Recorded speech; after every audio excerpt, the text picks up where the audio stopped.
Hello అండి, అందరికీ నమస్కారం. ఐఎమ్ అనిత పత్తిపాటి. అందరూ బాగున్నారా అండి? నేను బాగున్నాను. ఈరోజైతే మీ అందరితో పాటు నేను మరొక వ్లాగ్ అయితే షేర్ చేస్తున్నాను. చాలా సింపుల్గా షూట్ చేస్తానండి. ఈ వ్లాగ్ వచ్చి నేను మొన్న December 7 రోజు సండే రోజు షూట్ చేసిందనమాట. ఈరోజు డే చాలా బాగుంది. సండే అంటే మనం కొంచెం పిల్లలందరూ ఇంట్లోనే ఉంటారు, రెస్ట్గా ఉంటుంది. అలాంటి డేలో ఏదైనా స్పెషల్ వచ్చిందంటే ఇంకా బాగుంటుంది కదా. అసలు ఇంతకీ ఏం చెప్పాలి అనుకుంటున్నా, మొన్న December 7 వచ్చేసి మా మ్యారేజ్ డే అండి. మ్యారేజ్ అయ్యి 11 ఇయర్స్ కంప్లీట్ అయిపోయి 12 ఇయర్స్ అంటే వస్తుందన్నమాట. 12th అడుగు పెడుతున్నాము. చాలా హ్యాపీ అనిపించింది 12 ఇయర్స్ జర్నీ అనేది. బట్ ఒక సాడ్ స్టోరీ కూడా ఉండటం వల్ల ఈ ఇయర్ అయితే అస్సలు మేము ఏ సెలబ్రేషన్స్కి కానీ అసలు ఆ డే అంటేనే మెయిన్ గుర్తొస్తుంది అనమాట. ఎందుకంటే మా మ్యారేజ్ జరగడానికి మెయిన్ కారణం ఆయనే. అలాంటి ఆయన ఇన్ని సంవత్సరాలు మాతో ఉండి ఇయర్ లేరు అంటే అసలు నిజంగా చాలా చాలా సాడ్ అనిపిస్తూ ఉంది. సో ఇంకా పరిస్థితి అయితే అదనమాట. దానివల్ల సెలబ్రేషన్స్ అయితే ఏం లేవండి. ఆ డే కూడా అసలు నాకేం షూట్ చేయాలనిపించట్లేదు. నార్మల్గా కూడా పిల్లల బర్త్డేస్ తప్ప మన ఛానల్లో మీరు 6 ఏళ్ళ నుంచి నన్ను చూస్తున్నట్లయితే సెలబ్రేషన్స్ ఇవన్నీ చాలా తక్కువ ఉంటాయి. ఏదన్నా ఆ టైంలో 1-2 సార్లు మీకు కనిపించి ఉంటానే తప్ప. సురేష్ గారు 1-2 సార్లు కేక్ తీసుకొచ్చారు. లాస్ట్ ఇయర్ లౌక్య బలవంతంగా తన కేక్ కోసం, అంటే తన కేక్ తినొచ్చు అనే ఆనందంలో మా చేత బలవంతంగా వాళ్ళ డాడీతో పాటు వెళ్ళి కొనిచ్చి కేక్ కట్ చేయించింది. అంతకు మించి సెలబ్రేషన్స్ అంటే సురేష్ గారికి కానీ, సురేష్ గారి గురించి నాకు తెలీదు. నాకైతే పర్టికులర్గా చిన్నప్పటి నుంచి అలవాటు లేదు కాబట్టి నేను అలాగే ఉండాలి అనుకుంటాను సింపుల్గా. సో అందుకని చెప్పేసి నా బర్త్డేస్ కానీ లేదంటే మ్యారేజ్ డేస్ కానీ ఎవరికి చెప్పడం, నా ఫ్రెండ్స్ కానీ ఉండదు. చెప్పాలి, ఈ విషయం ఎంచుకోవాలి, ఏదో సెలబ్రేట్ చేసుకోవాలి అని చెప్పేసి అనిపించదనమాట. అందుకని నేను ఆ డేని ఏదైనా స్పెషల్ డేస్ ఉంటే ఎవరికి చెప్పుకోను, నాలో నేను గమ్ముగా ఉంటానన్నమాట. సో 1-2 సార్లు చేసి ఉండొచ్చు సిచ్యువేషన్స్ని బట్టి, బట్ స్టార్టింగ్ నుంచి నేను అంతే. సో ఇంక ఈరోజైతే ఉదయాన్నే లేచేసి ఫస్ట్ కొంచెం ఉసిరికాయ జ్యూస్ చేసుకున్నాను కదండి, హాట్ వాటర్లో వేసుకొని పక్కన పెట్టుకున్నా. వేడివేడిగా తాగాలంటే చాలా కష్టంగా ఉంటుంది. ఇంకా తర్వాత అయితే ఈరోజు వేసి అలాగే చట్నీ ప్రిపేర్ చేస్తున్నాను. ఇడ్లీలోకి బాగుంటుంది కదా పల్లి చట్నీ. చాలా రోజులు అయిపోయింది, మొన్నటి వరకు పొడితో పెట్టాను కానీ ఇంకా చట్నీ అయితే ప్రిపేర్ చేస్తున్నాను అనమాట. ఇంకా ఈవినింగ్ కూడా కొంచెం ఇడ్లీ ఏదైనా తినాలి అంటే తినొచ్చు. అంటే ప్రజెంట్ మనకి కొంచెం వింటర్ సీజన్ కాబట్టి వేడివేడిగా తినాలి అనిపిస్తూ ఉంటుంది. మామూలుగా అయితే నేను టిఫిన్స్ అలా ఏం ప్రిపేర్ చేయనండి. సాయంత్రం పూట కూడా మా ఇంట్లో అన్నం మిగిలితే అన్నము అలా తింటూ ఉంటాం అనమాట. లేదంటే వేడిగా అన్నం వండుకొని ఆఫ్టర్నూన్ ఏదైనా కర్రీ ఉంటే అది వేసుకొని తినడం అలా ఉంటుంది. పర్టికులర్గా ఈవినింగ్ చపాతీస్ కానీ అలాగా ఈవినింగ్ టిఫిన్స్ అయితే ఫాలో అవ్వను. బట్ వింటర్ సీజన్ కాబట్టి ఇడ్లీ బాగుంటుంది ఈవినింగ్ టైంలో, పిల్లలు తింటారని కొంచెం చట్నీ ఎక్కువగా ప్రిపేర్ చేసి పెట్టారనమాట. సాయంత్రానికి కూడా పనికొస్తుంది అని చెప్పేసి చట్నీ అయితే రెడీ అయిపోయింది. ఇంకా పిల్లలకైతే ఇడ్లీ పెట్టేశానండి. ఇంకా వాళ్ళిద్దరిని కొంచెం బయటకు వెళ్ళి తినమని చెప్పాను అనమాట. ఎందుకంటే ఈరోజు ఇల్లంతా కూడా క్లీన్ చేసుకుంటున్నానండి. అంటే కొంచెం కడిగేద్దాము అని చెప్పేసి అయితే అనుకుంటున్నా. ఎంత తుడిచినా కానీ మనము ఎప్పుడు అట్లీస్ట్ ఒక 5 monthsకి ఒకసారి కానీ, అట్లీస్ట్ ఇయర్లో 1 time అయినా కానీ ఇల్లు కడిగితే చాలా బాగుంటుందండి. ఇంతకుముందు అయితే నేను 2 monthsకి ఒకసారి, మంత్లీ వన్స్ అలాగైతే కడిగేదాన్ని. బట్ ఈ ఇంట్లో మనం కంప్లీట్గా వుడ్ వర్క్ చేయించుకున్నాం కాబట్టి కడిగితే కొంచెం వాటర్ అది పడింది అనుకోండి పాడైపోతాయి అని చెప్పేసి నేను ఎక్కువగా కడగలేదు. 3 years నుంచి కూడా మనం ఇళ్ళల్లో చేరిన తర్వాత ఒకసారి కడిగాము. దాని తర్వాత ఇంకప్పటి నుంచి ఇట్లా మోప్ పెట్టడం తప్ప ఎప్పుడూ కడగలేదు. బట్ ఈసారి ఎందుకో నాకు మొత్తం కడిగేయాలి అనిపించింది. సో అందుకని చెప్పేసి ఈరోజైతే మొత్తం ఎక్కడక్కడ పక్కన పెట్టేసి మొత్తం కడిగేస్తూ ఉన్నామన్నమాట. ఒకవైపు తను హెల్పర్ ఉన్నారు కదా నాకు, తను కడుగుతూ ఉంది. ఇంకా ఎక్స్ట్రా వాటర్ కూడా ఉంటాయి కాబట్టి ఎంత నీట్గా చిమ్మినా కానీ నేను ఇంకా మోప్ పెట్టి తుడుస్తున్నాను అనమాట. అలాగా 2 times ఇప్పుడు నార్మల్గా తుడుస్తున్నాను కదండి, మళ్ళీ లైజాల్ వేసుకొని మళ్ళీ తుడిచాను. ఎందుకంటే వాటర్ అలా ఉండిపోతాయి, మరకలుగా పడిపోతూ ఉంటుంది. సో ఇట్లా మనం కడగడం వల్ల ఏంటంటే ఇంట్లో మూలలు ఉన్న బూజు కానీ ఇలా చాలా నీట్గా వచ్చేస్తుంది. కాకపోతే కొంచెం జాగ్రత్తగా వుడ్ వర్క్ అవి చేయించుకున్నాం కాబట్టి డ్రై చేసుకోవడం అలా చూసుకొని చేసుకోవాలి. ఎటు పడితే అటు నీళ్ళు పోసుకోకుండా జాగ్రత్తగా చేసుకుంటే బాగుంటుంది అనమాట. అప్పుడప్పుడు చేసుకుంటున్నా, కడుక్కుంటే అది వేరే ఉంటుంది. సో అందుకని ఎందుకో కడగాలనిపించింది. ఈరోజు డీప్గా మొత్తం కడిగేశానండి, ఇంకా తుడిచేస్తున్నాను అనమాట. సో అది December 7. ఇంకా ఈరోజు సురేష్ గారిని కూడా నేనేం కదిలించట్లేదు. తన ఫేస్ చూస్తేనే నాకు అర్థమైపోతుంది చాలా సాడ్గా ఉన్నారు అని చెప్పేసి. ఇంకా మా మ్యారేజ్ స్టోరీ వచ్చేసి మాకంటే ఎక్కువ మా మావయ్య గారే అనమాట దగ్గరుండి చేసింది. అసలు ఎంత ఇష్టం అంటే అండి మాటల్లో చెప్పలేము. ఈవెన్ నేను ఏది చేసినా కానీ ఆయన గొప్పగానే తీసుకునేవాళ్ళు. అలా అని మా మధ్య మిస్అండర్స్టాండింగ్స్ లేవా, గొడవలు లేవా అంటే అది కామన్, ఎంత క్లోజ్గా ఉన్న వాళ్ళకైనా అవి అవుతూ ఉంటాయి. సో ఎంతైనా కానీ ఆయన నేను ఏది చేసినా ఇప్పుడు నేను యూట్యూబ్ చేస్తాను కదండి, చాలా చెడుగా వచ్చిన రోజులు కూడా ఉన్నాయి. అంటే చెడుగా అంటే ఎందుకు ఏంటి అని మా ఫ్యామిలీస్లో ఎవరు అలా ఉండరు కాబట్టి అలా అనుకునే సిచ్యువేషన్స్లో కూడా మా మావయ్య గారు ఎప్పుడు కూడా నన్ను అనుకోలేదనమాట, గొప్పగా చెప్పుకుంటారు. సో అక్కడే నాకు ఆయనకి చాలా గొడవలు కూడా అయ్యాయి అనమాట. అంటే గొడవలు అంటే జస్ట్ ఫన్నీగా ఏంటంటే నా గురించి ఎక్కడ చెప్పొద్దు, నా గురించి చెప్పదు. ఎక్కడైనా మ్యారేజెస్కి అలా వెళ్ళామనుకోండి, ఇదిగోండి నా కోడలు అనిత పత్తిపాటి అని చెప్పేసి క్లియర్గా మెన్షన్ చేస్తారనమాట. నాకు అందరిలో ఆ షై ఫీల్ ఉంటుంది కదండి మనకి, అట్లా నన్ను పరిచయం చేయొద్దు అని చెప్పి చాలాసార్లు నేను అరిచేదాన్ని. అంటే గట్టిగా నా గురించి చెప్పొద్దు ఎక్కడ, నాకు అలా వద్దు, నాకు ఇష్టం లేదు అని చెప్పేసి. కాకపోతే అలాగా చాలా ప్రౌడ్గా ఫీల్ అయ్యేవారు అనమాట, గొప్పగా చెప్పుకునే వాళ్ళు నా కోడలు అని చెప్పేసి. సురేష్ గారికి ఇష్టం లేకపోయినా కానీ అమ్మాయి బాగుంది, హైట్ ఉంది అని చెప్పి బలవంతంగా కూడా ఒప్పించి మ్యారేజ్ చేశారండి. అంటే చూడకముందు బలవంతంగా చెప్పారనమాట, ఖచ్చితంగా చేసుకోవాల్సిందే. అప్పటికి సురేష్ గారికి ఇష్టం లేదు మ్యారేజ్, కొంచెం చిన్న ఏజ్ అనమాట, 23 yearsకి మ్యారేజ్ చేసుకున్నారు. ఇప్పుడే ఎందుకు ఇంకొక 2-3 years తర్వాత చేసుకుంటాను అంటే, లేదు అమ్మాయి బాగుంది ఒకసారి చూడు అని బలవంతంగా తీసుకొచ్చి ఒప్పించి 2-3 సార్లు మ్యారేజ్ క్యాన్సిల్ అయిపోతుంటే కూడా బలవంతంగా ఇంకా ఒప్పించి అది ఇది కన్విన్స్ చేసి మరీ మ్యారేజ్ అయితే చేశారనమాట. సో ఆయన వల్లే ఇంత హ్యాపీగా ఉంటున్నాము. సో ఏది ఏమైనా కానీ ఈ డే అయితే ఖచ్చితంగా ఫస్ట్ మేము గుర్తుపెట్టుకోవాల్సింది, గుర్తొచ్చేది కూడా మేము గుర్తుపెట్టుకోకపోయినా ఆయనే. అది చాలా బాధ అనిపించింది. ఆ డే మొత్తం ఇంకా అదే తలుచుకుంటూ ఉన్నాము. ఎక్కడున్నా ప్రతిసారి మేమేమి వెళ్ళి సెలబ్రేషన్స్ చేసుకొని ఆశీర్వాదాలు చేసుకునే వాళ్ళ మీద ఏం కాదులేండి.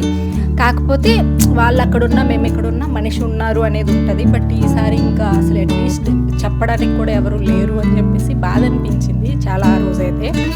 సో ఇంకా సురేష్ గారి గురించి కూడా నేనేం మాట్లాడలేదు. ఇంకా ఇల్లంతా క్లీన్ చేసేసుకొని ఇంకెక్కడొక్కడ సర్దేసుకున్న తర్వాత ఇంకా ఇంట్లో దీపం పెట్టుకుందాము అని చెప్పేసి శుభ్రంగా పూజ సామాన్ అంతా కూడా క్లీన్ చేసేసి దీపం పెట్టేసుకున్నానండి. ఈ దీపం విషయంలో కూడా చాలామంది చాలా రకాలుగా అంటూ ఉంటారు. ఇంకా దీని గురించి నేను మాట్లాడాలనుకోవట్లేదండి, సెన్సిటివ్ మ్యాటర్ కాబట్టి ప్రతి దగ్గర కూడా నేను మాట్లాడాలి అనుకోవట్లేదు. సో అది ప్రస్తుతానికైతే బాగానే ఉన్నాము. సురేష్ గారి సిచ్యువేషన్స్ కూడా ఇంకా తెలిసిందే కదండి, దాన్ని నేను మాటల్లో చెప్పలేను. సో అంతే, ఇంకేం చేయలేను. ఇంకా పూజ విషయంలో అంటే మాకు చెప్పడం, మనం అంటూ తీరిపోయిన తర్వాత నిత్య దీపారాధన అయితే చేసుకోవచ్చు. కొంతమంది పువ్వులు పెట్టొచ్చు అంటారు, కొంతమంది పువ్వులు కూడా పెట్టకూడదు అంటారు, జస్ట్ దీపం వెలిగించుకోవాలి అంటారు, కొంతమంది అగరబత్తీలు కూడా వెలిగించకూడదు అంటారు. సో ఏదో వాళ్ళు చెప్పినంత విధంగా మా వాళ్ళందరూ ఫాలో అయ్యే విధంగా దీపం పెట్టేసుకొని 2 పూలు పెట్టేసుకొని అగరబత్తీలు అయితే వెలిగించానండి. ఇంకంతకు మించి ప్రసాదాలు పెట్టడం, హారతి ఇవ్వడం, గంట కొట్టడం, కొబ్బరికాయ కొట్టడం, టెంపుల్స్కి వెళ్ళడం ఇవన్నీ కూడా చాలా వరకు తక్కువ అనమాట. శివాలయంకి అలా వెళ్ళొచ్చు, బట్ ఈరోజు వెళ్ళే మూడ్ కూడా లేదు, టెంపుల్కి కూడా ఏం వెళ్ళలేదు. సో ఆదివారం కాబట్టి లేవడమే కొంచెం లేట్గా లేచాము, ఎందుకంటే ఇంకేం లేదు కాబట్టి స్పెషల్గా కొంచెం డల్గానే నిద్ర లేచామన్నమాట. ఇంకా దాని తర్వాత ఇంకా పనులన్నీ చేసుకొని ఇంట్లో దీపం పెట్టేసి ఇంకా సురేష్ గారు అయితే చికెన్ తీసుకొచ్చారు. ఇంకా ఆదివారం కదా ఏదైనా వండాలి, అందుకని చెప్పేసి ఇంకా చికెన్ తీసుకొస్తానులే, ఏదైనా జస్ట్ ఫ్రై లాగా చేసేసి రసం పెట్టేసాయి సరిపోతుంది, మళ్ళీ ఇంకా బయట కొనడం ఎందుకు అని చెప్పేసి. చాలా వరకు ఉన్నట్టు చెప్పాలి అంటే నేను ఇంట్లో కుకింగ్ చాలా తక్కువ చేస్తానండి. నాన్ వెజ్ అనేది, బిర్యానీస్ అలాంటివి నాకు అంత తొందరగా రావు. మా ఇంట్లో వాళ్ళకి సురేష్ గారికి కానీ రుత్విక్కి కానీ బిర్యానీ బాగా ఇష్టం అనమాట. కానీ నాకు అంత ప్రాపర్గా ఇంతకుముందు చేసేదాన్ని, కానీ ప్రజెంట్ కొంచెం ఈ వర్క్స్ వల్ల వీటి వల్ల అంత మంచిగా చేయలేకపోతున్నాను. ఒకవేళ చేసినా కానీ నేను తినను. అలాంటప్పుడు సురేష్ గారు ఏంటంటే, నువ్వు చేయడం ఎందుకులే, తెప్పించేసుకుందాం, ఒక 100-200 ఎక్స్ట్రా పడుతుంది, కానీ నువ్వు తింటావు కదా బయట తీస్తే, అంటే మనం చేసింది మనం తినలేము, నాకైతే అలానే అనిపిస్తుంది, కొంచెం రెస్ట్ కూడా దొరుకుతుంది కదా అని చెప్పేసి సురేష్ గారు అయితే బిర్యానీస్ అలా సండే టైం అయితే ఆయనే తెచ్చేస్తూ ఉంటారు. అల్లం వెల్లుల్లి పేస్ట్ అయితే లేదండి, కొంచెం ఉండింది. ఇంకా నేనైతే మంది చిన్న రోల్ ఉంది కదా, అందులో వేసి అయితే కొంచెం కచ్చా పచ్చగా రుబ్బేస్తాను అనమాట. కొంచెం ఆనియన్, వెల్లుల్లి, అల్లం, టమాటా కూడా వేసి కొంచెం మెత్తగా అట్లా కచ్చాపచ్చాగా నూరేసాను అనమాట. కర్రీ చేసుకునేటప్పుడు డైరెక్ట్ మనం మిక్సీలో దానికంటే కూడా ఇట్లా రోట్లో రుబ్బుకొని కచ్చపచ్చగా వేసుకొని అల్లం వెల్లుల్లి పేస్టే చాలా టేస్టీగా ఉంటుంది. సో కాకపోతే మనం చెయ్యమన్నమాట. ఇంక ఈరోజు కొంచెమేలే, మళ్ళీ ఎందుకు అల్లం కూడా ఎక్కువ లేదు, సో ఆ కొంచెం మళ్ళీ మిక్సీలో వేయడం ఇదంతా ప్రాసెస్ ఎందుకులే అని చెప్పేసి ఆ రోట్లో వేసి దంచేసాను అనమాట. సో ఇంక ఇక్కడ చికెన్ కర్రీ అయితే చేస్తున్నానండి. చికెన్ ఫ్రై లాగా చేసుకున్నప్పుడు మనం కొంచెం ఆనియన్స్ కనుక ఎక్కువ వేసుకున్నాం అనుకోండి, ఆనియన్ ఫ్లేవర్ అనేది చాలా బాగుంటుంది, డిఫరెంట్గా కూడా అనిపిస్తుంది. మీరు కూడా ఒకసారి ట్రై చేయండి ఎప్పుడైనా. సో కొంచెం నేను ఇలాచీ వేసేసాను. ఇలాచీ కూడా మంచి ఫ్లేవర్ వస్తుంది. కొంతమంది అనుకుంటారు నాన్ వెజ్‌లో ఏంటి ఇలాచీ అనుకుంటారేమో. నేను కూడా కొన్ని కొన్ని హోటల్స్‌లో తిన్నప్పుడు, బయట బిర్యానీస్‌లో కూడా ఇలాచీ వేయడం గమనించాను. అవి తినడం వల్లనో ఏమో తెలీదు. నాకైతే ఫ్లేవర్ కొంచెం డిఫరెంట్‌గా అనిపించింది. అందుకని నేను కూడా నాన్ వెజ్ ఎప్పుడైనా కుక్ చేసినప్పుడు ఇలాచీ ఒక 2 అయినా వేస్తానన్నమాట. ఫ్లేవర్ బావుంటుంది. సో, మీలో ఎంతమంది ఏస్తారనేది నాకు కామెంట్స్‌లో షేర్ చేయండి. అసలు ఇంతవరకు వ్లాగ్ ఎవరైనా చూస్తారా అండి? రీసెంట్ టైమ్స్‌లో మన వ్లాగ్స్ కొంచెం కనెక్టివిటీ తగ్గిపోయిందిలేండి. 2 ఏళ్ల నుంచి నీ ఇష్టం వచ్చినప్పుడు వీడియోస్ పెడుతూ, నీ ఇష్టం వచ్చినట్టు ఆపేస్తూ ఉంటే ఎవరు చూస్తారమ్మా అనుకుంటారా? నిజమేలేండి, తప్పు నాదే. బట్ ఓకే, వీలైనంత వరకు నేను ట్రై చేస్తూ ఉంటాను. తర్వాత కొంచెం టమాటాలు కూడా యాడ్ చేసుకొని, నేను ముందుగా నూరి పెట్టుకున్న అల్లం వెల్లుల్లి పేస్ట్ అయితే వేసేసుకొని బాగా పచ్చివాసన పోయేంత వరకు ఫ్రై చేసేసుకున్నానండి. తర్వాత ఇందులోనే కొంచెం గరం మసాలా, అలాగే చికెన్ మసాలా, ధనియాల పొడి ఉంటే ధనియాల పొడి కూడా కొంచెం వేసుకోండి. ఎందుకంటే ఇందులో నేను ధనియాలు అలా ఏం వేయలేదు కాబట్టి మసాలాలో. నా దగ్గర ప్రజెంట్ అప్పటికి ధనియాల పొడి లేదు, అలాగే ధనియాలు కూడా లేవు. అందుకని జస్ట్ నార్మల్గానే వేసేసాను ఉన్న మసాలాలు అయితే. ఇంకా మ్యారినేట్ చేసి పెట్టుకున్న చికెన్ కూడా వేసేసి బాగా మిక్స్ చేసేసాను అనమాట. వాటర్ అలాగే ఏం వేయలేదు, మూత పెట్టేశాను.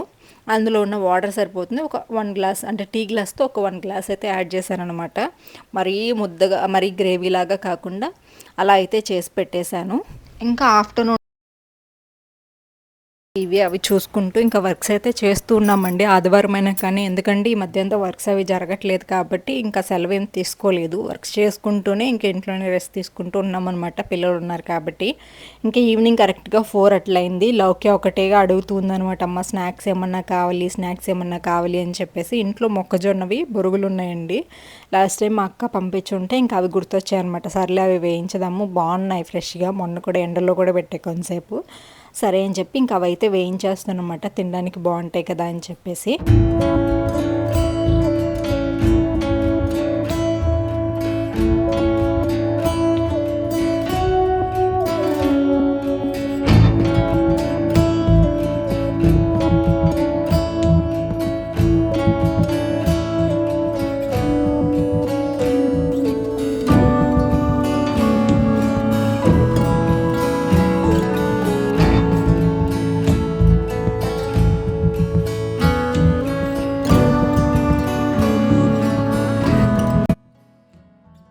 2015 డిసెంబర్ 7 ఇలా అయితే జరుపుకున్నామండి, చాలా సింపుల్గా. ప్రతి ఇయర్ కూడాని మ్యారేజ్ డే అంటే సెలబ్రేషన్స్ ఇవన్నీ లేకపోయినా కానీ ఒక స్పెషల్ డే కాబట్టి అలా ఒక 10 సంవత్సరాల క్రితమో 10 సంవత్సరాల క్రితం ఎలా జరిగింది ఏంటి అనేది గుర్తు చేసుకుంటూ ఉంటాం కదా. ఆ మెమరీస్లో కూడా ప్రతి ఒక్క మూమెంట్లో ఆయనే ఉంటారు కాబట్టి ఇంకా హ్యాపీనెస్ అనేది అనిపించలేదు. బట్ నేను కొంచెం యాక్టివ్గా ఉన్నాను, ఎందుకంటే నేను కొంచెం ఇంకేదన్నా గుర్తు చేస్తూ మాట్లాడుతూ ఉన్నాను అనుకోండి, నా రిలేషన్ ఒక 10 ఏళ్ళు నాకే ఇలా ఉంటే ఒక 30 ఏళ్ళు ఉన్న వ్యక్తి లేరంటే ఇంకా అవతల వాళ్ళ పరిస్థితిని కూడా మనం అర్థం చేసుకోవాలి. కాబట్టి నేను పదే మాట్లాడలేదు, జస్ట్ నార్మల్గా అలా ఉన్నాము అనమాట. ఇంకంతే, పిల్లలు ఉన్నారు కాబట్టి రోజు కొంచెం వాళ్ళతో టైం స్పెండ్ చేసాము. సో ఇంకా దీంట్లోనే కొంచెం ఉప్పు కారం అవి చల్లేసుకుంటే టేస్టే చాలా బాగుంటుందండి. సో ఇదనమాట. మీకు ఈ వ్లాగ్ ఎలా అనిపించింది? నాకైతే కొంచెం బాగానే అనిపించింది. నా ఫీలింగ్స్ అన్నీ మీతో షేర్ చేసుకున్నాను కదా, కొంచెం ఫ్రీగా అనిపించింది. యాక్చువల్గా ఈ వ్లాగ్ని నిన్న పెట్టాల్సింది, కాకపోతే కుదరక పెట్టలేదన్నమాట. కొంచెం నీరసంగా అట్లా అంటే కొంచెం యాక్టివ్గా అనిపించట్లేదండి, ఎందుకో తెలీదు. సో అందుకని చెప్పేసి నేను ఎడిట్ చేయబోయి కూడా టైం అయిపోయిందిలే అని చెప్పేసి ఇంకా పెట్టలేదు. ఇంక ఈరోజైతే ఎడిట్ చేసి అయితే అప్లోడ్ చేస్తున్నా. సో కొంచెమే వేయించాను, సరిపోతాయి కదా అని చెప్పేసి. మళ్ళీ ఎక్కువ తిన్నారంటే నైట్కి డిన్నర్ తినరు, అందుకని చెప్పేసి ఇంకా నైట్కి స్పెషల్ కూడా ఏం లేదండి, రసం పెట్టాను. ఇంకా వీడియో అయితే ఎక్కువ షూట్ చేయలేదు, జస్ట్ నార్మల్గా అక్కడొక క్లిప్ షూట్ చేశానే తప్ప ఎక్కువ ఏం షూట్ చేయలేదు. ఇంకా చికెన్ ఉండే, తర్వాత రసం కూడా పెట్టాను. మళ్ళీ ఆఫ్టర్నూన్ అయితే ఏం పెట్టలేదు, ఓన్లీ ఫ్రై వేసుకుని అలా తినేసాము. నైట్కి రసం పెట్టాను అనమాట, చికెన్ కొంచెం ఉండేసరికి ఇంకా అందులో అయితే తినేసాము. సో ఇది ఆ రోజు మార్నింగ్ నుంచి ఈవినింగ్ వరకు ర్యాండమ్గా షూట్ చేసిన వ్లాగ్ అయితే. ఇంకా ఇంట్లో ఇవన్నీ బట్టలు ఇవన్నీ ఉన్నాయి కదండి, ఇంకా అవన్నీ పనులు సరిపోయాయి అనమాట. మిషన్స్ స్టార్ట్ చేసుకున్నాము. సో ఇంక ఇలాంటి వర్క్స్ అన్నీ లేకపోయాయి అనుకోండి, చాలా కష్టం ఏదైనా జరిగినప్పుడు మనం కొంచెం మూవ్ ఆన్ అవ్వడానికి. సో ప్రస్తుతానికైతే ఇది ఇంకా మీ అందరూ కూడా ఎవరైతే నాకు ఆల్రెడీ ఒక 2-3 మెంబర్స్ అయితే నాకు వాట్సాప్కి మెయిల్కి అలాగా మెసేజ్ చేశారు. మెయిల్ కాదు, ఇన్స్టాగ్రామ్కి అట్లాగా. అండ్ కొంతమంది వాట్సాప్ కూడా మెసేజ్ చేశారు. ఆ రోజు సిచ్యువేషన్ బాగాలేదు కాబట్టి ఇంక నేను ఏమీ మీకు రిప్లై అలా ఇవ్వలేదు. థ్యాంక్ యూ సో మచ్, నాకంటే ముందు మీరు గుర్తుపెట్టుకొని మరీ విష్ చేసినందుకు. సో ఇంక పిల్లలకైతే స్నాక్స్ ఇచ్చేసానండి. ఇది ఇవాల్టి వ్లాగ్ అయితే. హోప్ ఈ వ్లాగ్ మీకు నచ్చింది అనుకుంటున్నాను. నచ్చితే లైక్ చేయండి. Thank you.